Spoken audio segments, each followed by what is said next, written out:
नमस्कार विद्यार्थी मित्रांनो, स्वागत आहे तुमचं आपलं चॅनल ए क्लास एज्युकेशन वरती।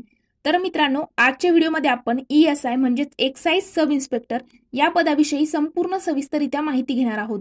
त्या पदाला मराठीमध्ये मित्रांनो राज्य उत्पादन शुल्क किंवा दुय्यम निरीक्षक असे देखील म्हणतो आपण। तर मित्रांनो, ESI ची नक्की काय कर्तव्य असतात, कोणती कोणती कामे ते पार पाडतात, त्यासोबत त्यांची शैक्षणिक पात्रता काय असायला हवी, शारीरिक पात्रता नक्की काय आहे, परीक्षा कोणती द्यायची आहे, परीक्षेचे टप्पे किती आहेत, किती गुणांचे आहे, प्रश्न किती विचारले जाणार आहेत, लेखी परीक्षा आहे का, निगेटिव्ह मार्किंग आहे का, सगळ्या गोष्टी आपण डिटेल डिस्कस करणार आहोत।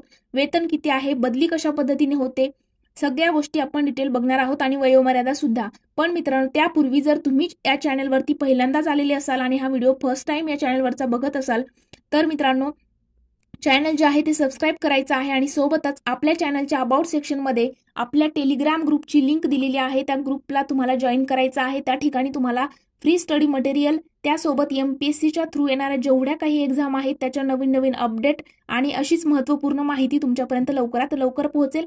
आणि त्यासोबत स्पर्धा परीक्षेविषयीचा कोणताही डाऊट तुम्ही आम्हाला टेलिग्रामवरती पर्सनली मेसेज करून जो आहे विचारू शकता। त्यामुळे टेलिग्राम ग्रुप मित्रांनो नक्कीच जॉईन करायचा आहे। चला तर मित्रांनो, आपण आजच्या व्हिडिओला सुरुवात करूया। तर मित्रांनो, ESI म्हणजेच एक्साइज सब इन्स्पेक्टर, ज्याला मराठीमध्ये राज्य उत्पादन शुल्क किंवा दुय्यम निरीक्षक असे आपण म्हणतो, ते कर्तव्य कोणती आहेत तर बघा, बियर बार जे असतात, दारूची दुकानं वगैरे जे असतात यांना परवाना म्हणजे मान्यता वगैरे देणं। आणि मित्रांनो, DYSPच्या अंतर्गत, आता DYSP पद तुम्हाला माहित असेल की राज्यसेवेच्या थ्रू जी एक्झाम घेतली जाते ते क्लास 1चं पद आहे DYSP, deputy superintendent of police. तर त्या ठिकाणी DYSPच्या अंतर्गत एक ESI काम करत असतो, सगळ्या गोष्टी बघत असतो की हॉटेलमध्ये बालकांना बंदी असेल, सकाळी 10च्या आतमध्ये वाईन शॉप ओपन न करणं, त्यानंतर आणखी परमिट रूम हॉटेलमध्ये बाल कामगार नेमू नयेत, ह्या सगळ्या गोष्टीची पाहणी करण्याचं काम एक एक्साइज सब इन्स्पेक्टर करत असतो। आणि मित्रांनो, एक्साइज सब इन्स्पेक्टर होण्याकरिता तुमच्याकडे शैक्षणिक पात्रतामध्ये तुम्हाला पदवीधर तुम्ही असणं गरजेचं आहे, तुमच्याकडे पदवी असणं गरजेचं आहे, मग ती कोणत्याही फील्डमधून असो। या ठिकाणी शाखेचं बंधन नाही, तुम्ही मेकॅनिकल इंजिनिअरिंग केलेली असेल, सिव्हिल इंजिनिअरिंग असेल, BAMS असेल, BA असेल, ऍग्रिकल्चर असेल, या ठिकाणी शाखेचं बंधन नाही, फक्त तुमच्याकडे पदवी असणं गरजेचं आहे। त्यानंतर शारीरिक पात्रता असणं तुमच्याकडे गरजेचं आहे। मित्रांनो, शारीरिक पात्रतामध्ये जर आपण बघितलं तर जे पुरुष उमेदवार आहेत त्यांना उंची किमान 165 सेंटीमीटर असणं गरजेचं आहे आणि छाती न फुगवता 79 सेंटीमीटर आणि फुगवून त्यापेक्षा 5 सेंटीमीटर जास्त, म्हणजे काय तर 5 सेंटीमीटर छाती फुगवण्याची क्षमता तुमच्यामध्ये असणं गरजेचं आहे। आता महिला उमेदवार जे आहेत तर महिला उमेदवारांना उंची किमान 155 सेंटीमीटर, म्हणजे कमीत कमी 155 सेंटीमीटर उंची तुमची असणं गरजेचं आहे आणि वजन या ठिकाणी 50 किलोग्रॅम असणं गरजेचं आहे। आता परीक्षेचं स्वरूप जे आहे मित्रांनो, तर मित्रांनो, प्ले स्टोर वरती जाऊन तुम्ही जर स्पर्धा परीक्षेची तयारी करत असाल तर नक्कीच एक क्लास एज्युकेशन हे ऍप जे आहे ते तुम्हाला प्ले स्टोर वरती जाऊन डाउनलोड करायचं आहे। मित्रांनो, एक क्लास एज्युकेशन प्ले स्टोर वरती जेव्हा तुम्ही टाईप कराल या प्रकारचा आयकॉन तुम्हाला दिसेल। हे ऍप डाउनलोड केल्यानंतर मित्रांनो, या ऍपमध्ये तुम्ही ज्या स्पर्धा परीक्षेची तयारी करत असाल, तलाठी भरती असेल, सरळ सेवा असेल, पोलीस भरती असेल, कोणत्याही प्रकारची एक्झाम जी असेल त्याच्या प्रत्येक नोट्स असतील, लाईव्ह लेक्चर असतील, रेकॉर्डेड लेक्चर असतील, प्रत्येक विषयाच्या तुमची टेस्ट सिरीज वगैरे सगळ्या गोष्टी तुम्हाला ऍपमध्ये मिळून जातील। फास्ट ट्रॅक बॅच असेल, मॅरेथॉन बॅच असतील, सगळ्या गोष्टी ऍपमध्ये तुम्हाला मिळून जाईल। त्यानंतर मित्रांनो, टेलिग्रामवरती आपलं चॅनल आहे, ते चॅनल देखील तुम्हाला या ठिकाणी जॉईन करायचं आहे। तुम्ही ज्या स्पर्धा परीक्षेची तयारी करत आहात त्याबद्दल कोणत्याही प्रकारचा डाऊट जर तुम्हाला असेल तर तो तुम्ही आपल्या टेलिग्रामला विचारू शकता, पर्सनली मेसेज करू शकता किंवा ग्रुप जॉईन करून तुम्हाला तिथे प्रत्येक विषयाची अपडेट जे आहे ती प्रत्येक नवीन गव्हर्नमेंट एक्झामच्या अपडेट वगैरे सगळ्या गोष्टी तुम्हाला टेलिग्रामवरती मिळतील।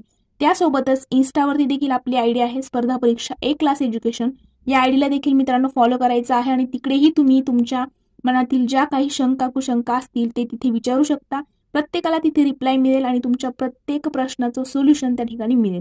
चला तर मित्रांनो, आपण आपला व्हिडिओ कंटिन्यू करूया। MPSCच्या थ्रू महाराष्ट्र पब्लिक सर्व्हिस कमिशनच्या मार्फत म्हणजे महाराष्ट्र राज्य लोकसेवा आयोगाच्या मार्फत तुमची एक्झाम घेतली जाते।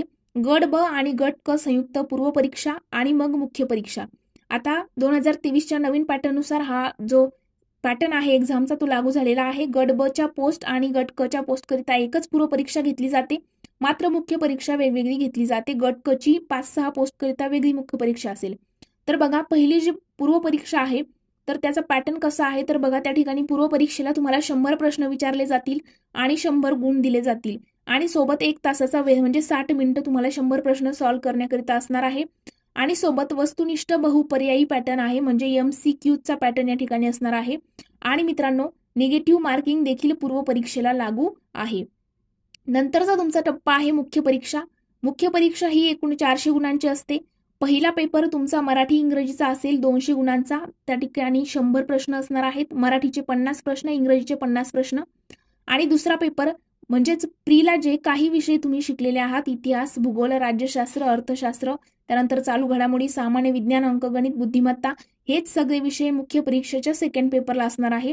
आणि दुसरा पेपर सुद्धा तुमचा 200 गुणांचा असेल. त्या ठिकाणी 100 प्रश्न विचारले जातील आणि मित्रांनो वस्तुनिष्ठ बहुपर्यायी स्वरूपाचा असणार आहे. आता पूर्व परीक्षेलाही निगेटिव्ह मार्किंग लागू आहे आणि मुख्य परीक्षेलाही निगेटिव्ह मार्किंग लागू असणार आहे. अशा पद्धतीने तुमचं परीक्षेचा पॅटर्न या ठिकाणी आहे.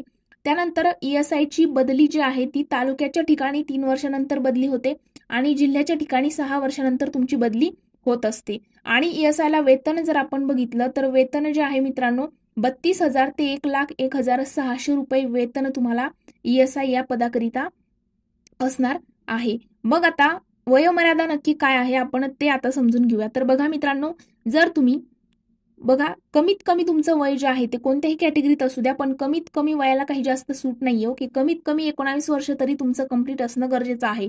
मग जास्तीत जास्त किती तर ते कॅटेगरी वाईज वेगवेगळं आहे, पण कमीत कमी 19 वर्ष कंप्लीट असावं.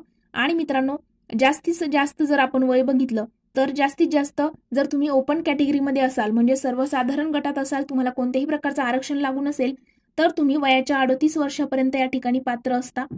जर तुम्ही मागासवर्गीय म्हणजे OBC किंवा SC/ST कॅटेगरीमध्ये येत असाल तर तुम्हाला 43 वर्षापर्यंत या ठिकाणी फॉर्म फिल करता येतो. जर मित्रांनो तुम्ही प्रावीण्यप्राप्त खेळाडू असाल तर तुम्हाला या ठिकाणी 43 वर्षापर्यंत अप्लाय करता येतं. जर तुम्ही माजी सैनिक असाल तर तुम्हाला या ठिकाणी माजी सैनिकांना 38 वर्ष प्लस सेवा कालावधी 3 वर्ष आहे. आणि मित्रांनो जर तुम्ही या ठिकाणी मागासवर्गीय अनाथ असाल तर या ठिकाणी तुम्हाला 43 वर्ष म्हणजे बघा माजी सैनिकामध्ये जर तुम्ही मागासवर्गीयामध्ये येत असाल तर 43 वर्ष प्लस सेवा कालावधी 3 वर्ष अशा पद्धतीने आहे.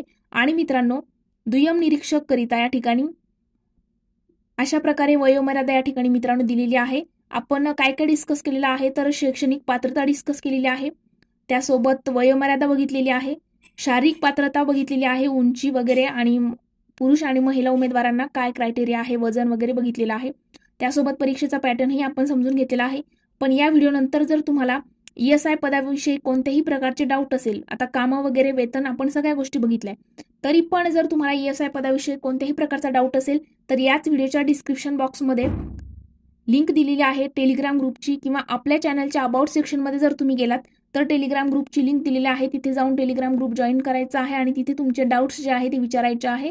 तुमचे डाऊट तुम्ही आम्हाला पर्सनली विचारून तुमचे डाऊट्स क्लिअर त्या ठिकाणी केले जाणार आहेत. त्यामुळे टेलिग्राम ग्रुप जॉईन करून पर्सनली तुमचे डाऊट तुम्ही विचारू शकता. तर मित्रांनो आजचा व्हिडिओ आपण इथेच थांबवणार आहोत. जर तुम्हाला व्हिडिओ आवडला असेल तर मित्रांनो नक्कीच व्हिडिओला लाईक, कमेंट आणि तुमच्या मित्रांसोबत देखील शेअर करायला विसरू नका. Thank you so much.